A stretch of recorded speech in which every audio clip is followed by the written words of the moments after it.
Long story short, Otto had gotten himself involved in someone else's love scandal. On the night of the powerful man's daughter's birthday party, the girl's boyfriend came storming in, roaring about her being with another man. His crosshairs immediately landed on Otto, who had been talking with her only moments earlier. Otto protested that he was honestly just asking her for the time, but the red-faced man lashing him with Zada Bug Boy would hear none of it. And when Otto heard his long-buried past suddenly dug up, even he lost his composure. So, in order to completely clear his name, Otto unsealed his divine protection, and, after listening to nearly every creature in town, he learned that the girl in question had been with 7 different men that night and triumphantly told her hapless boyfriend, "Looks like you were the 8th." After the man gave him a thorough beating, the girl who had her romantic trysts exposed hired an assassin, and Otto was forced to flee the town of his birth. Relying on his father's connections, he wound up working for an acquaintance's merchant company.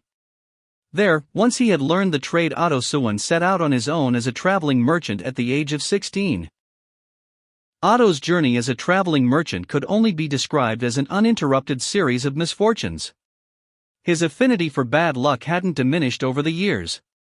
He'd be hit with bad weather whenever he transported fragile cargo, attacked by mountain bandits whenever he took shortcuts through the hills, and, whenever he camped with other merchants, Otto would be the only one swarmed by blood-sucking insects.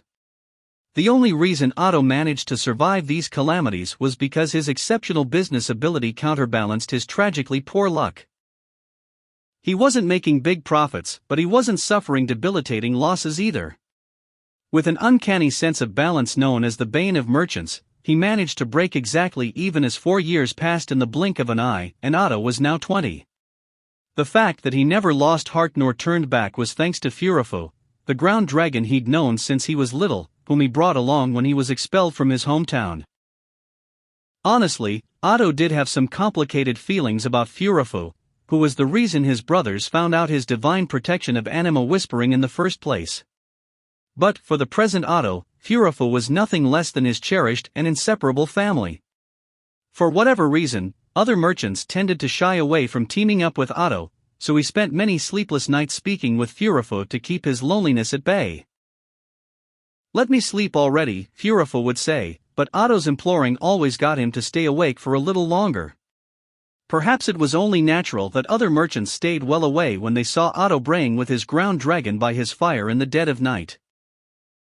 While to a bystander, those days might seem rather uneventful, for Otto, it was a constant life and death struggle. Then one day, there came a turning point. He misjudged a business opportunity and utterly screwed up. This time, Otto decided to peddle oil. It was almost winter and oil would sell for an outrageously high price up north in Gustico, or so he heard from a red-faced man with a beard and an eye patch. So Otto traded all his metal wares for oil and triumphantly set his sights on Gustico, when a sudden breakdown in diplomatic relations utterly destroyed any hope of selling his goods. And to rub salt into his wounded heart, he quickly found out that the metal wares that he had previously struggled to sell were fetching exorbitant prices in the capital. Realizing that he'd been duped, Otto sensed that his traveling merchant's life was in peril. Unless he could find a way to reverse his circumstances, he'd have no choice but to sell Furifo. Not only that, he might even have to go crying back to his family. Otto could never allow that to happen. It had been over 5 years since he last saw his family, but his love for them had not faded in the least. The fact that he could live his present life, as difficult as it may be, was all owing to his family, who never abandoned him as a child. In the first 10 years of his life, Otto had already given them a lifetime's worth of trouble. So for those 10 years of kindness, he was determined to spend the rest of his life to repay them. It was only right that debt should be repaid. After all, Otto Suwen was a merchant's son. And so, when a trader he knew told him of an opportunity to make a quick profit, Otto took it. This job wouldn't involve any merchandise, only his ground dragon's legwork. Someone was hiring dragon carriages to transport a large number of people from one place to another. Without a second thought, Otto activated his divine protection of anima whispering and told Furifo to rush there at full speed before anyone else. Zooming through shorty roads, traveling along unmarked paths, and ignoring Furifu's protests of "let's stop already, young master," Otto managed to be the first to arrive. And my. Just where are you going in such a hurry? Disu? Not good. A bunch of guys with deranged eyes tied him up and rolled him up in a mat, and it was then that Otto realized that his misfortunes had truly reached its peak. He was separated from Furifu, stripped of his belongings, tossed into a cold cavern, and left there to wait for his joke of a life to be brought to an end. Who could possibly understand the depth of the despair that submerged Otto's heart back then? Surely no one. In hopes of finding some way to escape from their evil clutches, Otto completely released the restraints on his divine protection of anima whispering as his last resort. But he was greeted by a soul-crushing silence, for despite unleashing the full power of his divine protection of anima whispering and expecting to be met with the hell of early childhood, that nostalgic, loathsome cacophony did not come.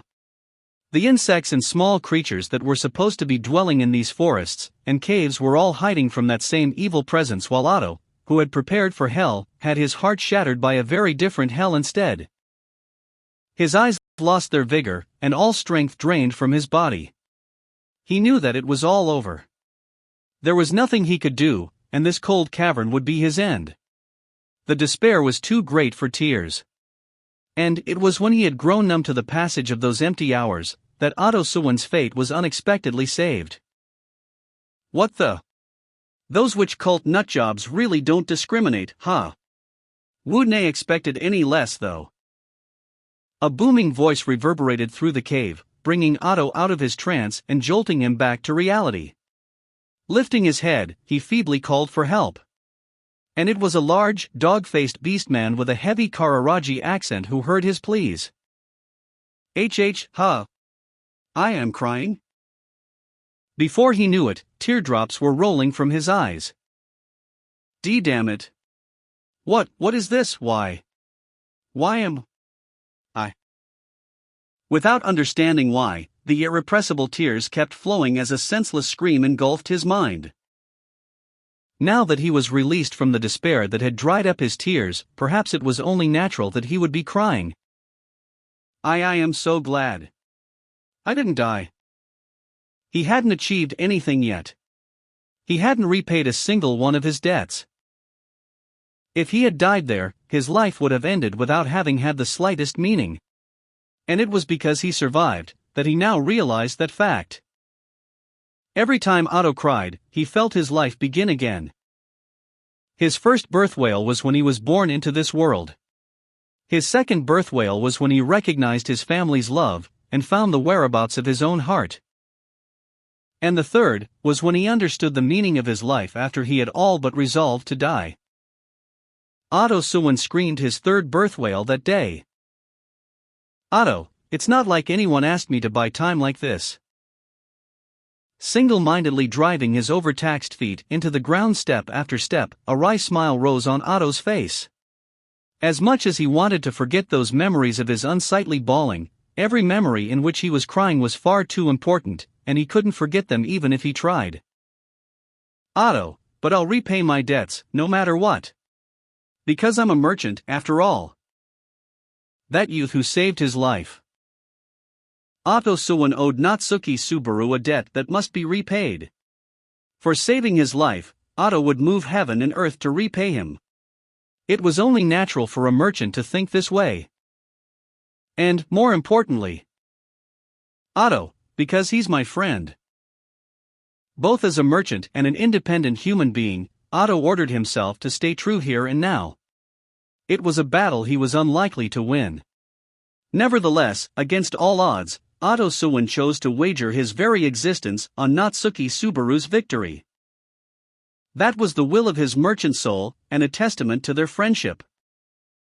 Far off in the distance, from the direction of the abandoned carriages, Otto heard the raging roars of a beast. Sensing that the true battle had now begun, Otto unleashed his divine protection and, offering himself to that all-familiar hell, intent on giving this fight his all, he ran.